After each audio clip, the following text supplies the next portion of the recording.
말씀 제목은 구하고 찾고 두드리라는 제목입니다. 우리 인간은 스스로 강한 듯 하지만 실제로는 약한 면을 많이 경험하며 삽니다. 아무도 하나님의 도움 없이 혼자 힘으로 살아갈 수 있는 사람은 없습니다. 우리의 능력에 한계가 있기 때문에 그렇습니다. 이러한 것을 잘 아시는 하나님께서 우리에게 주신 가장 놀라운 선물이 있다면 그것은 바로 우리가 하나님을 상대로 기도할 수 있게 해 주신 것이라고 말할 수 있습니다. 우리가 기도하겠다고 해서 기도가 되는 것은 아니죠. 기도를 받아주시는 분이 하라고 하지도 않고 들어주시겠다고 하지 않는다 그러면은 우리가 기도할 수 없기 때문에 그렇습니다. 그래서 우리가 전능하신 하나님을 상대로 하나님께 기도할 수 있다는 자체가 하나님의 자녀들만이 할 수 있는 특권 중에 특권이 되는 것입니다. 왜냐하면 이 기도는 하나님의 권능을 우리가 취할 수 있고 하나님의 권세를 우리가 사용할 수 있는 열쇠이기 때문에 그렇습니다. 우리 사람들은 우리가 남에게 무엇을 해달라고 요청하는 사람을 부담스러워합니다. 무엇을 주겠다는 사람은 좋아하겠지만 자꾸 요구하고 해달라고 하고 달라고 하는 사람이 부담스럽죠. 왜냐하면 우리가 능력이 없기 때문에 그렇습니다. 해줄 수 있다면 부담이 안 되겠죠. 그래서 부모라 할지라도 자기 자녀에게 무엇이든지 나에게 하면 구해라 이렇게 말할 수 없습니다. 할 수 있으면 해주길 원하지만 해줄 수 있는 것이 한정되기 때문이죠. 그런데 놀라운 사실은 우리 자신이 가만히 있는데도 불구하고 하나님께서는 우리에게 먼저 우리에게 오셔서 필요한 것이 있으면 무엇이든지 자기에게 구하라고 하시는 것이 바로 이 기도라는 것이죠. 이 한번 생각해 보면 얼마나 놀라운 일입니까? 우리가 달라고 하는 것도 아니고 기도하겠다고 먼저 요청하는 것도 아니고 우리는 가만히 있고 기도하기를 원치도 않은데 먼저 하나님께서 제발 좀 나에게 좀 기도 좀 해라. 필요한 거 좀 요청 좀 하라. 좀 달라고 좀 때를 좀 써봐라. 지금 이렇게 말씀하시는 것이 쉬지 말고 좀 기도하라는 얘기거든요. 아쉬운 것은 우리 자신들임에도 불구하고 아무 아쉬울 것이 없는 하나님이 더 아쉬워서 우리에게 많은 성경에서 제발 좀 기도 좀 하라고 하거든요. 이게 거꾸로 생각해 보면은 정말 이 기도라는 것은 놀라운 일입니다. 왜 하나님이 우리에게 이렇게까지 아쉬워하시는 것처럼 우리에게 기도하라고 하시겠습니까? 그거는 한 가지밖에 없죠. 바로 우리를 이렇게까지 너무나 사랑하시기 때문에 그런 것입니다. 그래서 가만히 있는 우리에게 먼저 성경은 계속해서 하나님께서 나가 필요한 것을 마음껏 얼마든지 무엇이든지 요청하라는 친절을 베풀어 주십니다.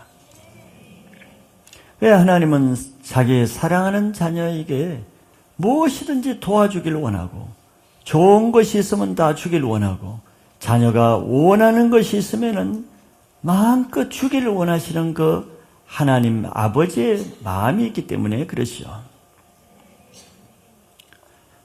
그럼에도 불구하고 더 놀라운 것은 무엇이겠어요? 더 놀라운 것을 그 기도하라 그러면 짜증낸다는 거예요. 기도하라 그러면 부담을 갖는다는 거예요. 이거 정말 놀라운 일이죠. 놀라운 일이에요. 부모가 자식에게 야 너 필요한 거 없니? 좀 나한테 필요한 거 좀 달라고 해봐봐. 필요한 거 좀 말 좀 해봐봐. 내가 다 줄 테니까 좀 말 좀 해봐봐. 아빠는 왜 자꾸 필요한 걸 다 얘기하라고 그러는 거야. 짜증나. 이렇게 말하는 거 똑같은 거예요. 뭘 모르는 거죠. 왜 그렇겠습니까?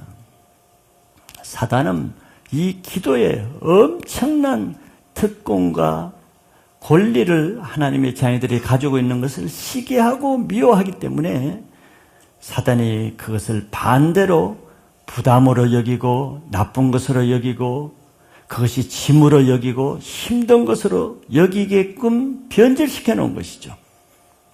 그래서 기도하라 그러면 마지못해 하나님을 위해서 기도해 주는 것처럼 기도를 하는 거죠.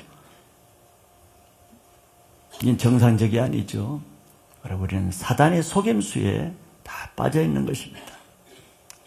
그렇기 때문에 기도는 억지로 해야 되는 의무도 아니고 기도는 하나님을 위해서 내가 헌신해 주는 노동이나 고역이 아니라는 것을 분명히 알아야 됩니다.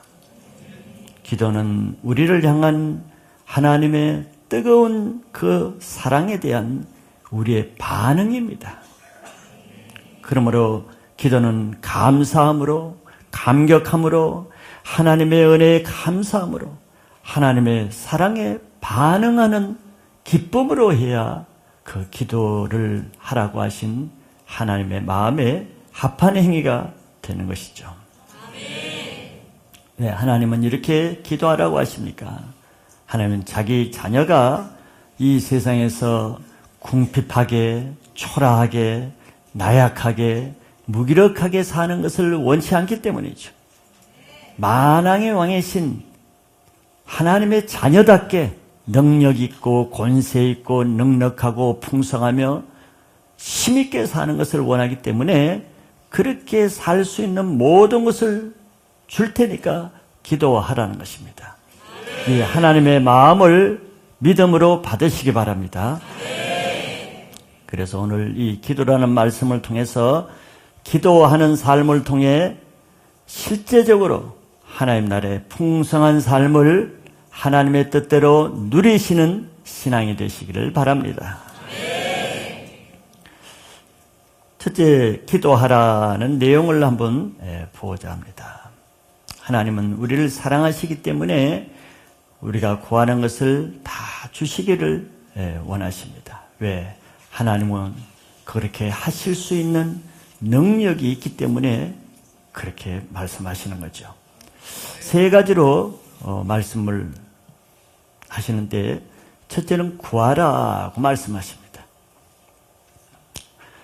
하나님은 우리에게 필요한 것을 구하라는 것이죠. 그리고 나서 약속하시기를 구하는 자에게는 내가 주실 것이라는 약속을 했습니다. 이 말을 객관적으로 들으면 얼마나 우리를 향한 하나님의 사랑이 강렬하며 우리를 얼마나 사랑하셔서 이렇게까지 친절을 베푸시는가. 이 하나님의 마음을 먼저 아는 자가 하나님의 말씀에 따라 구하는 삶을 살 수 있을 것입니다. 구한다는 것은 우리의 필요를 요청한다는 뜻이죠. 얼마나 자연스러운 것입니까? 좋은 것입니까? 왜냐하면 우리는 단 하루도 하나님의 도움 없이는 살아갈 수 없는 존재라는 것을 인식을 해야 됩니다. 뭐 쉽게 우리가 말하지만 뭐 공기가 없거나 먹을 양식이 없거나 호흡을 하지 못하는 건강이 안 따라주면 우리가 살 수가 없는 것이죠. 매일 하나님을 의지하며 하나님께 요청하지 않고는 살아갈 수 없는 존재로 하나님이 지으셨기 때문에 그런 거예요. 이것이 우리 인간이 하나님을 상대로 매일 일용할 양식을 구하기 위해서 매일 하나님께 구하지 않으면 안 되는 이유입니다. 즉 우리 인간은 매일 하나님과 대면해서 하나님과 규칙적으로 정기적으로 하나님께 구하면서 살도록 하셨다는 거예요. 이것이 하나님과의 관계성 있는 삶이라고 말합니다. 그래서 우리는 구할 것 중에 먼저 구할 것이 영적인 것을 구해야겠죠. 우리는 일용할 양식이라면 꼭 육적인 것뿐만 아니라 영적인 일용할 양식도 구해야 됩니다. 특별히 그 많은 것 중에 우리는 날마다 내게 필요한 하나님의 사랑과 은혜를 구해야 되죠. 왜냐하면 우리에게 하나님의 사랑과 은혜가 없으면은 하나님 앞에 살아갈 능력이 없습니다. 그런데 하나님의 은혜가 없어봐요. 어두운 얼굴로 짜증내고 불평하고 남 비난하고 하나님을 욕하고 그렇게 살게 되죠. 왜? 하나님의 은혜가 없으면 교회를 다녀도 그렇게 사는 거예요. 그렇게 살려고 교회 다니는 건 아니죠. 그럼에도 불구하고 우리가 그렇게 살 능력이 없는 거예요. 이거는 우리가 무시하고 삽니다. 그러나 오늘 구하라는 말씀 보면은 우리 막 돈이 없으면 금방 가서 구하고 아이가 아프면 금방 구하는데 더 중요한 그의 나라와 그 의에 속한 것은 잘 구하지 않아요. 내가 은혜 없이 어두운 얼굴로 짜증내며 불평하며 남 험담하고 죄를 짓고 사는데 문제의식이 없어. 구하질 않아요. 그렇게 살아서 안 되는데 그렇게 살 수밖에 없는 모습을 자기가 알면서도 구하질 않는 거예요. 우리는 먼저 육의 양식보다 영의 양식을 먼저 구해야 될 것입니다. 내가 남을 사랑할 수 없는 그것을 느끼면은 구해야 되는 거예요. 사랑하지 못하니까 남 판단하고 비난하고 욕하고 미워하고 용서하지 못하고 이 얼마나 많은 죄입니까? 하나님 앞에 죄를 짓고 살면서도 뭐가 내게 필요한지를 인식을 못하는 거죠. 뭐가 필요합니까? 하나님의 사랑, 용서의 사랑, 긍휼의 사랑, 남을 섬기는 사랑 구하지 않고 문제없이 살아간단 말이에요. 이 말씀을 하시는 예수님도 정기적으로 매일 새벽 미명에 기도하신 거예요. 물론 예수님은 하나님이시니까 부족한 것이 없지만 그러나 또 인간의 몸을 받으셨기 때문에 또 하나님을 또 받으셔야 되는 거예요. 뭘 받으셔요? 그날 하루 무엇을 하셔야 될 것인가? 그것을 매일 나가서 받으시는 거예요. 그래서 요한복음 5장 25절이나 여러 곳에서 내가 아버지께 받지 않은 것을 할 수 없다 그랬습니다. 매일 나가서 오늘은 무엇을 할까? 오늘은 사마리아 여인을 찾아가서 그 여인을 돕게도 하시면은 그렇게 하시고 매일 하나님이 주신 것을 듣고 보고 받기 위해서 예수님도 매일 나가서 구하는 거예요. 거의 새벽에 나와서 기도하시고 끝나면은 산에 올라가서 철하기도 하시고 이렇게 우리는 먼저 내가 은혜가 없거나 내가 말씀대로 지금 사라지지 않고 말씀을 듣고도 반대로 죄를 짓고 살면은 구해야 됩니다. 구해야 되는 거예요. 그렇게 살지 않을 능력을 구해야 되고 하나님의 말씀대로 살 수 있는 믿음을 구해야 되고 그러나 하나님 앞에 구하지 않고 살아갈 수 있는 사람은 아무도 없는 것입니다. 그리고 또한 우리는 그 다음에 우리에게 필요한 양식을 또 구해야 되죠. 뭐 물질이 없으면은 물질 구해야죠. 내 건강이 나쁘면 건강 채워달라고 구하는 것이죠. 또 가정에 어려운 문제가 있으면은 해결하려고 구해야죠. 왜냐하면 나의 모든 삶이 사단으로부터 보호받아야 되기 때문에 우리는 하나님의 도움, 하나님의 능력이 필요한 존재라는 것을 인정하는 것이 기도로 구하는 것입니다. 하나님은 그 자세를 귀중히 보시는 거예요. 내가 내 힘으로 살 수 없고 하나님의 도움이 필요한 자라는 것을 인정하는 겸손한 그 마음을 보시고 우리를 도와주시기를 원하시는 거죠. 이런 삶을 위해서는 우리가 간간히 띄엄띄엄 기도해야 되는 것이 아니고 일정한 시간, 일정한 장소, 일정한 분량의 기도의 삶이 항상 생활화되어야 됩니다. 그래서 예수님도 규칙적으로 기도 생활을 했단 말이에요. 하나님 우리가 정해놓은 그 기도 시간, 정해놓은 그 기도 장소, 그 장소에 하나님이 먼저 기다리십니다. 제가 또 새벽에 그 장소에 오겠지? 하나님 미리 오십니다.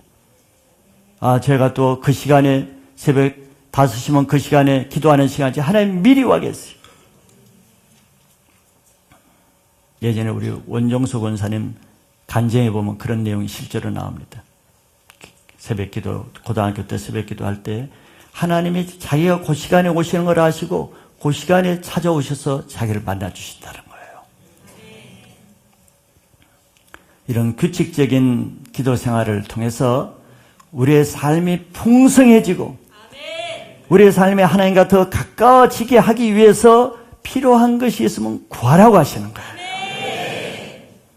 이런 구하는 기도를 통해서 하나님의 장막에 더 가까이 나가는 좀 실제적으로 하나님과 함께하는 신앙생활을 누리시길 바랍니다. 두 번째 또 예수님은 찾으라고 하셨습니다. 같은 기도인데 조금 다른 말로 예수님이 하시죠. 찾는다는 것은 뭐겠습니까? 우리가 생각할 수 있는 것은 잃어버린 것을 찾는 것입니다. 잃어버린 것을. 우리가 하나님부터 많은 것을 받았습니다.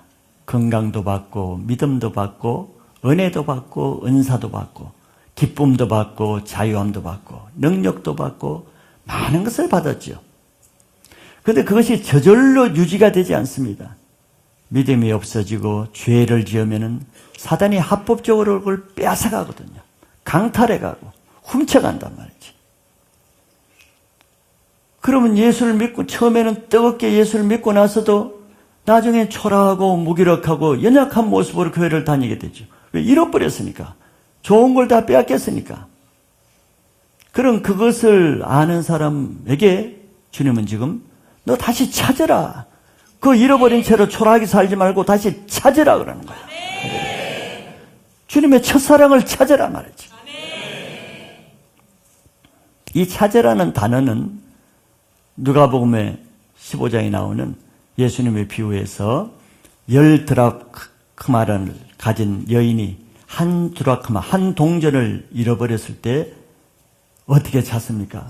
불을 켜고 빗자루를 들고 찾도록 쓸면서 찾을 때까지 찾는다 할 때 그 단어입니다. 같은 단어예요. 찾는다는 것은 이렇게 잃어버린 것을 한 드라크마, 여러분이 돈 5만 원짜리를 잃어버렸으면 안 찾겠습니까? 귀중하기 때문에 찾는 것이에요. 근데 찾는데 대충 찾는 것이 아니고 불을 켜고 썰어가면서 찾을 때까지 찾는 거예요. 이런 의미예요. 찾으라는 것은 나의 소중한 것을 잃어버렸으면은 찾을 때까지 찾으라는 거예요. 그게 뭐겠습니까? 기도를 하되 대충 해보고 힘들고 안 되나 보다. 이건 들어주시 않는가 보다. 포기하는 것이 아니고 예수님의 말씀은 응답될 때까지 포기하지 않고 끝까지 잃어버린 것을 회복될 때까지는 포기하지 말고 끝까지 기도하라는 것이죠. 이런 찾는 기도에는 인내가 요구됩니다. 여러분 다 기도 많이 해보셨겠지만 정말 기도의 용사들은요, 기도 응답을 받는 사람인데 기도 응답을 다 잘 받는 것은 아니죠. 기도 응답을 받는 사람의 특징 중 하나는 끝까지 인내하는 것입니다. 포기하지 않는 거예요.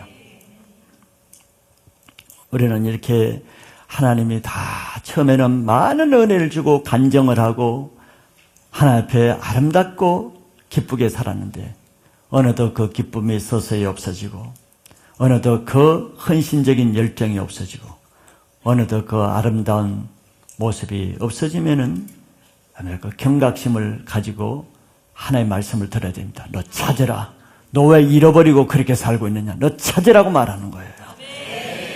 사단에게 빼앗긴 여러분들의 귀중한 은사, 은혜들을 다시 찾으시기 바랍니다.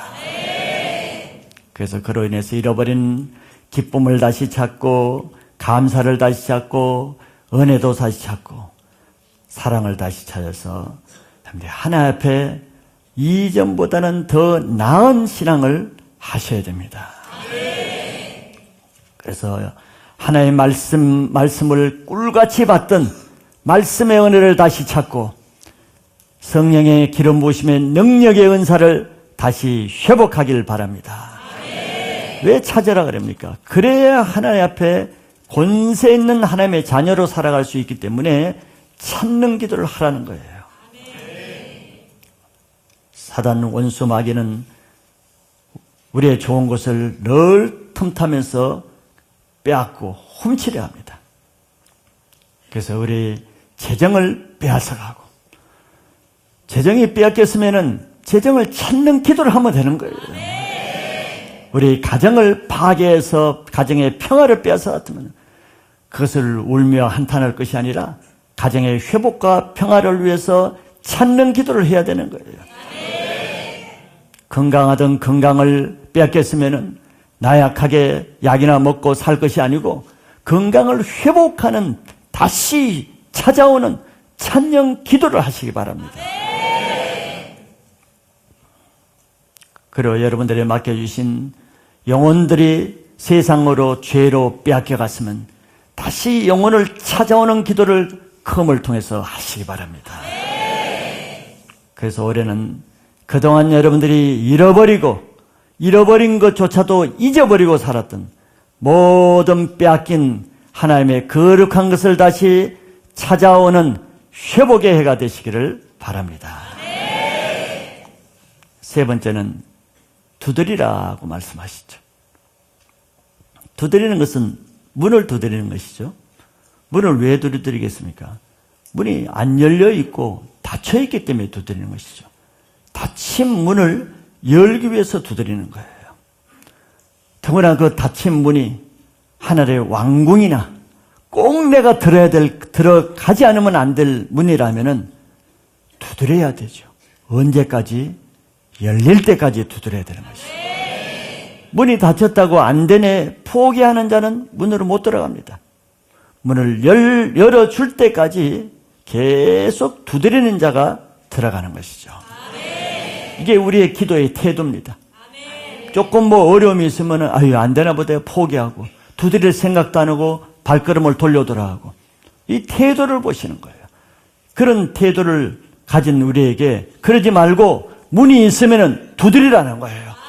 왜? 그러면 내가 열어주겠다는 거예요. 먼저 우리는 영적인 것을 구하라고 할 때 하늘의 문에 하나님의 장막문이 닫혀 있으면 그것을 두드려야 됩니다. 문을 두드린다는 건 뭐겠어요? 하나님께 내가 하나님 내가 거기 들어가기 원합니다. 하나님 내가 거기에 들어가길 원하니 열어주세요 하는 나의 마음, 나의 간절함, 나의 소원, 나의 열정을 표시하고 알리는 것이 두드리는 거예요. 그러므로 우리가 하나님과 닫힌 관계에 있다 그러면은 그 문을 여는 기도를 먼저 하나님께 해야 됩니다. 하나님, 나도 하나님을 좀 문을 들어가서 만나기를 원합니다. 나도 하나님의 사랑을 좀 느끼기를 원합니다. 나도 하나님의 은혜를 좀 받기를 원합니다. 이런 사람은 하나님과 단절된 닫혀있는 문을 일단 두드리는 기도를 해야 되는 것이죠. 그래서 자신의 닫힌, 하나님을 향해서 닫혀있는 자신의 문이 먼저 열릴 때 하늘의 문이 열리게 됩니다. 매주 말씀을 선포해도 말씀이 안 들립니까? 말씀에 닫힌 문을 열고 두드려야 되는 거예요. 매주 주일 올 때마다 하나님 내가 말씀이 안 들리는데 말씀을 들을 수 있는 귀를 열어달라고 두드려야 되는 거죠. 그리고 나서 또 여러분들이 인생에 닫힌 문이 있을 것입니다. 꽉 막히고 캄캄하게 닫혀있는, 문조차도 보이지 않는 그런 인생의 문을 향해서도 두드려야 됩니다. 자기 장래의 미래의 문, 불투명하고 꽉 막힌 문, 취업과 결혼의 문을 두드려야 되는 거예요. 앉아서 감나무 밑에 감이 떨어지길 기다리는 것은 신앙이 아닙니다. 그건 불신앙이죠.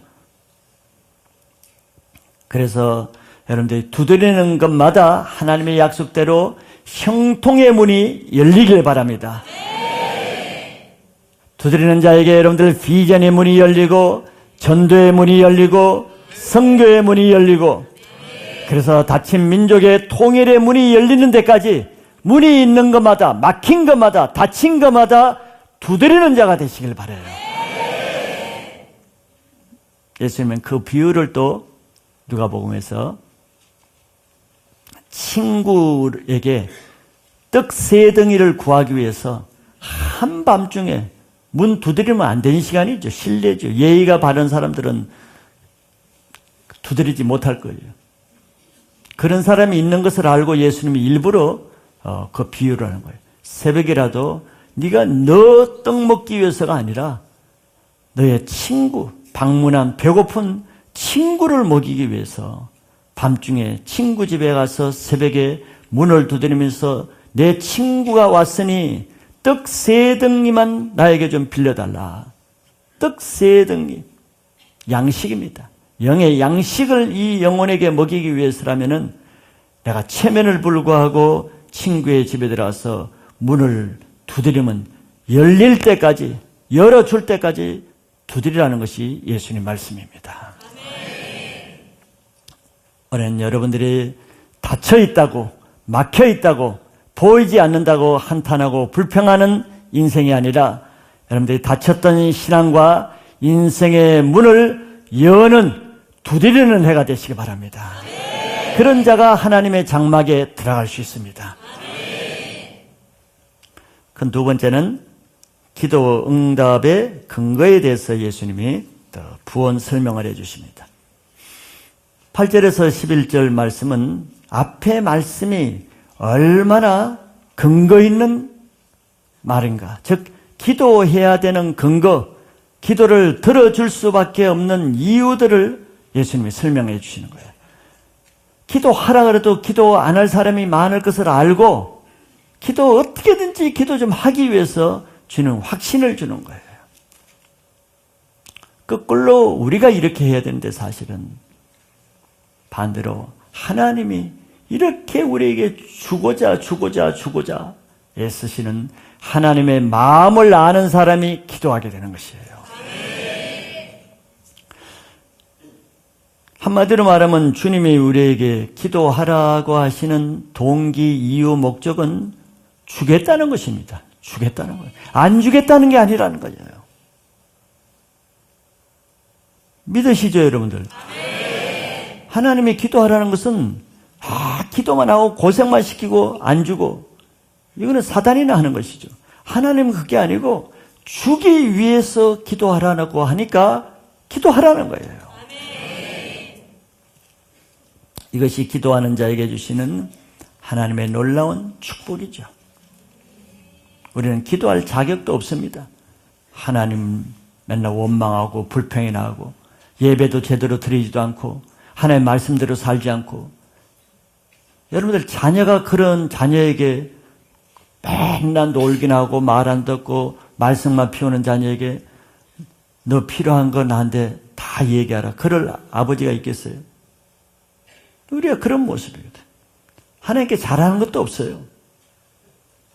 하나님께 맨날 해만 끼치고 사는데, 그럼에도 이 하나님은 우리에게 너 기도해라, 그래도 나는 너에게 필요한 걸 주겠다.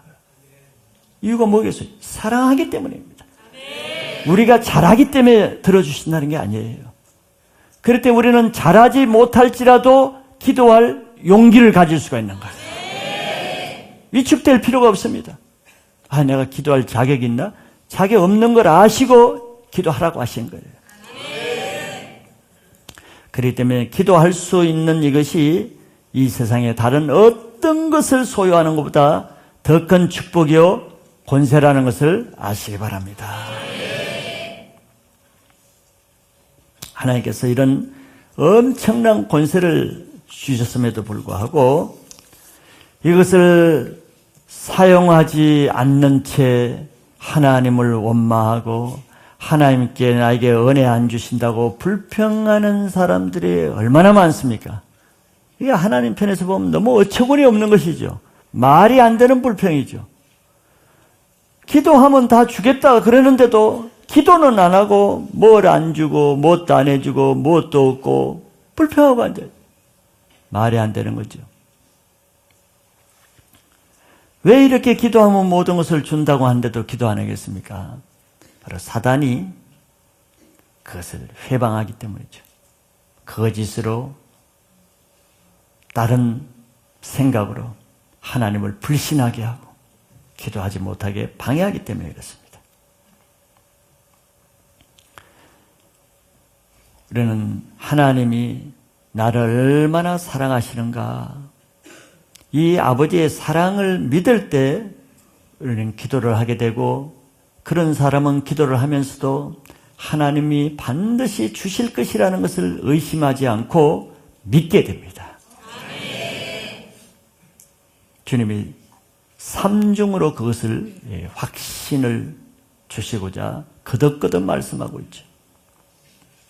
첫째는 그 이유 근거를 세상 아버지도, 악한 아버지도 자식이 떡을 달라 하면은 돌을 주지 않는다. 그걸 근거로 들었습니다. 둘째는 생선을 달라는 아들에게 뱀을 줄 아버지는 없다. 두 번째 근거를 들었고, 셋째는 아버지는 사랑하는 아들에게 다 좋은 것을 주기를 원하신다. 이 삼중적인 근거로 보장을 해줬습니다. 예수는 이 세상의 악한 아버지도, 우리는 다 죄인이잖아요. 죄인인 아버지도 자기 자식에게는 좋은 것을 주려고 하는데, 하물며 우리의 하늘 아버지께서는 더 좋은 것을 주신다는 것을 제발 좀 믿으라는 것이에요. 누가복음 11장 13절에서는 하나님은 구하는 자에게는 가장 좋은 것을 주시는데 성령을 주시겠다 그랬습니다. 그러므로 기도할 때 우리가 집을 주세요, 물질을 주세요, 막 기도했는데 그것보다 뭘 주세요? 그거 없어도 막 기쁘고 감사하고 모든 문제가 사라졌죠. 왜 그럴까요? 성령을 주셨기 때문에. 성령을 주시니까 그 세상의 땅의 문제가 다 사라져 버리잖아요. 모든 것 중에 가장 좋은 것을 주실 때 성령을 주시는 것을 믿으셔야 돼요.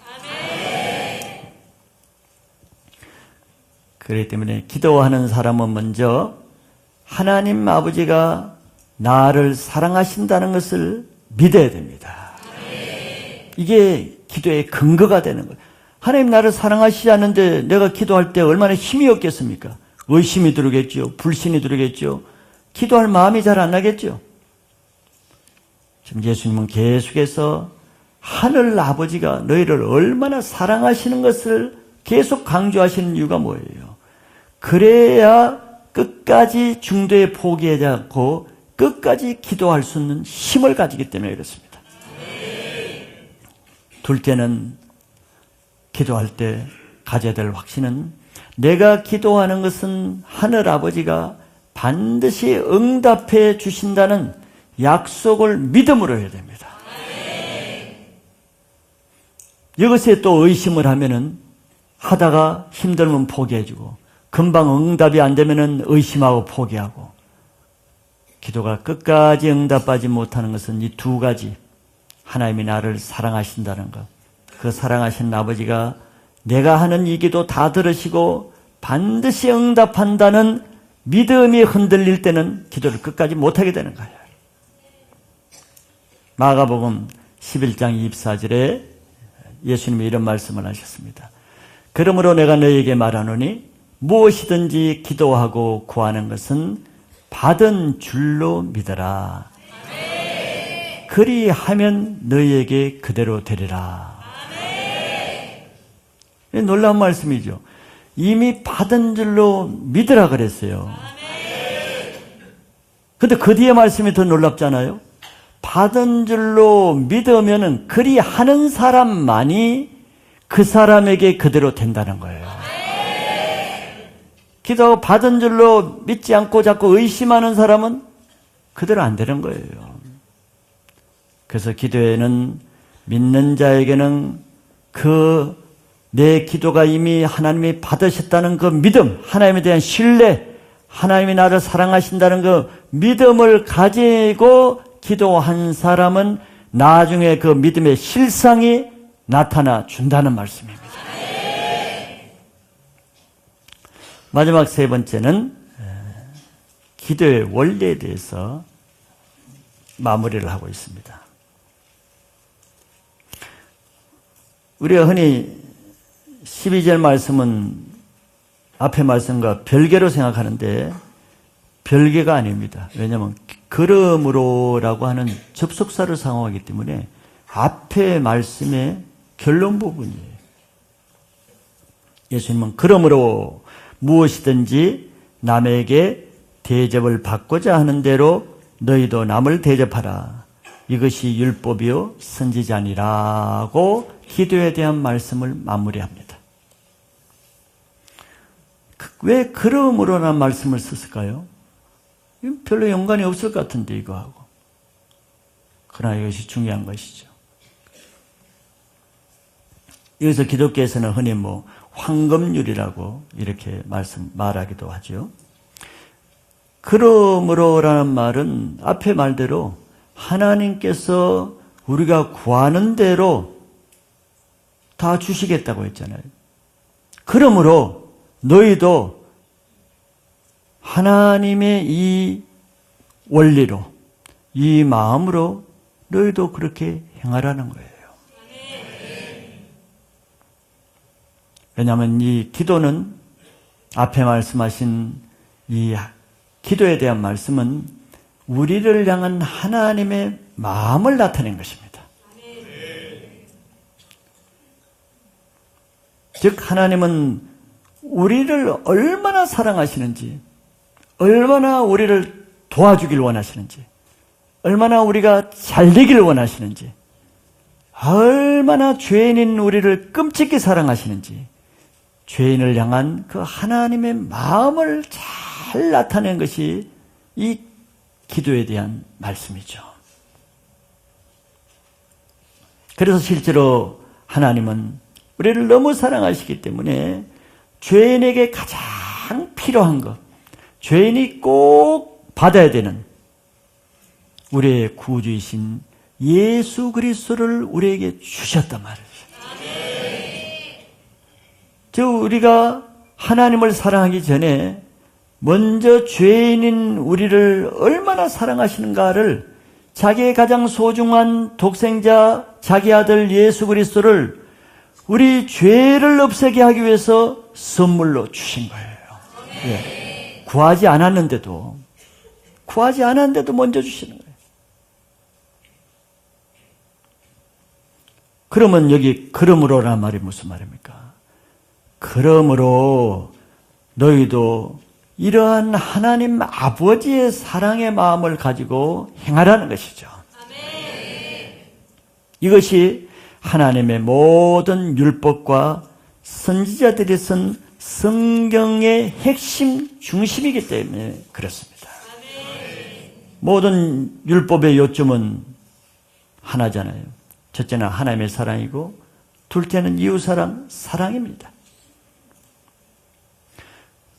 그래서 예수님은 이 하나님의 마음의 원리대로 내가 다른 사람으로부터 뭘 좀 받았으면 좋겠다. 그런 마음이 들면은 네가 먼저 그 사람이 가지길 원하는 것을 먼저 채워지는 일을 먼저 하라. 내가 사람으로부터 좀 이런 좀 승진 받았으면 좋겠다. 원하기만 하는 사람은 어때요? 그것 때문에 늘 불평, 원망, 피해의식, 미움이라는 죄를 낳습니다. 그걸 아시죠?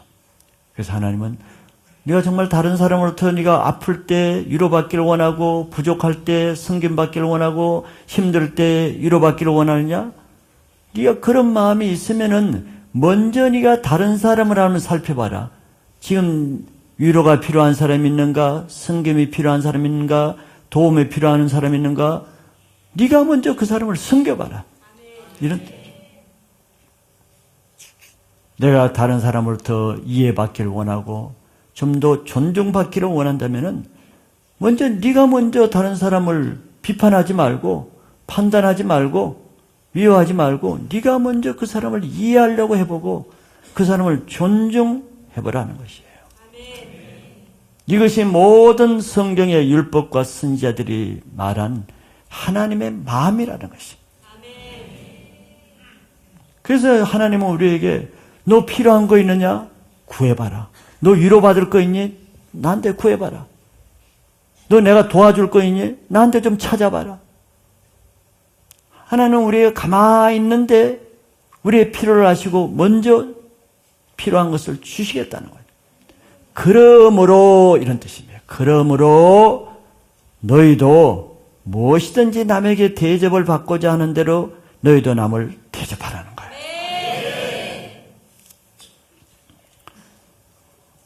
그러므로 우리는 또한 내가 하나님부터 받기를 원한다면 내가 먼저 하나님께 영광을 돌려드리고 하나님을 찬송하며 하나님을 경배하며 하나님을 존귀히 대하며 하나님을 높여드리는 것을 네가 먼저 해보라는 거예요. 늘 우리는 하나님은 당연히 내가 받기만 하고 요구만 하고 요청만 하고 이런 존재로만 생각하죠. 그러나 성경에 보세요. 하나님은 우리부터 받기를 원하십니다. 영광을 받기를 원하고 존귀를 받기를 원하고 찬양을 받기를 원하고 하나님을 하나님으로 대함을 받기를 원하고 우리가 하나님으로부터 받기는 얼마나 요구하고 말입니까? 그런 반면에 우리가 하나님을 얼마나 높여드리고 섬겨드렸는가를 생각해 보라는 거예요. 자, 이런 것이 바로 율법이요 선지자의 원칙이라는 것은 하나님의 영적인 원리요 모든 성경이 말하는 하나님의 진리라는 것입니다. 올 한 해 우리는 이런 하나님의 마음을 가지고 우리는 하나님의 풍성한 사랑 가운데서 풍성한 삶을 살면서 하나님께도 풍성한 영광을 돌려드리는 놀라운 회복의 역사가 되기를 축복합니다.